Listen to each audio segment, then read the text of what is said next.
Hey there, here's something that might save you some money if you're a contractor or a homeowner using these DeWalt batteries. If you let these things drain too low, you will not be able to get them to take a charge. The chargers either won't turn on at all, or they'll flip on for a second and they'll turn back off, because these batteries have to have some power left in them in order to get the charger to realize there's something connected to them that can take a charge.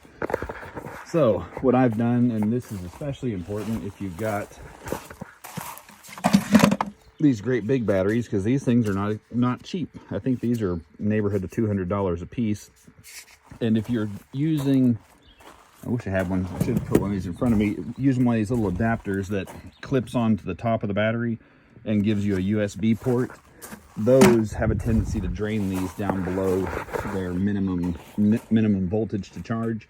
So if you leave it on there charging your phone or running a little LED light with it, it may not have enough charge for the charger to take it. But typically, if you just take a little jumper wire, and I don't know if you can see this, see if I can get zoomed in here a little bit.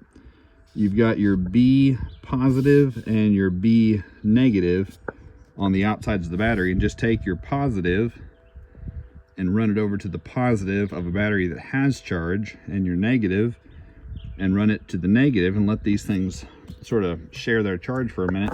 This battery I think may be toast, since it's lighting up only the middle LED, and it's supposed to be lighting up the first two, or at least just the first one. So there's probably something wrong with this battery. But I've had 3 other batteries today that were drained below their minimum charge, and just use I would recommend using a small cheap battery to do this, just in case you swap your wires and you go positive to negative and negative to positive. These things are dangerous. Lithium batteries can catch on fire, and I have ignited quite a few lithium batteries over the years. Never one of these power tool batteries, but I have had quite a few lithium batteries catch on fire when they got cut or damaged. So be careful with these batteries. Do this outside, wear your safety gear, and hopefully this will help you. But typically all you've got to do is hook it up to the battery, hook the dead battery to the good battery for just a few seconds. It doesn't need to be on there long. I typically only connect it for 5 or 10 seconds.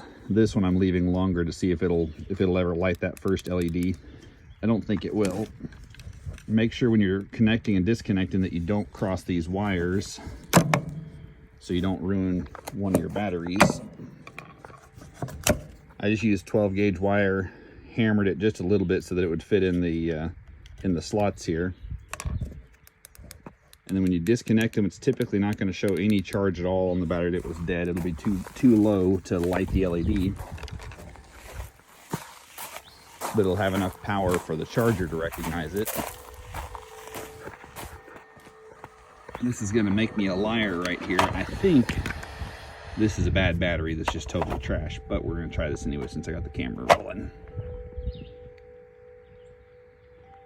Don't know if you can see that solid red means that this battery is toast. So in this case, it didn't work. Typically it'll work. I've had 2 batteries that were too far gone for this process, but better than throwing them all away. So to give it a shot, wear your safety gear, do it outside in a well ventilated area far away from combustibles, just in case you do cross your wires and burn something up.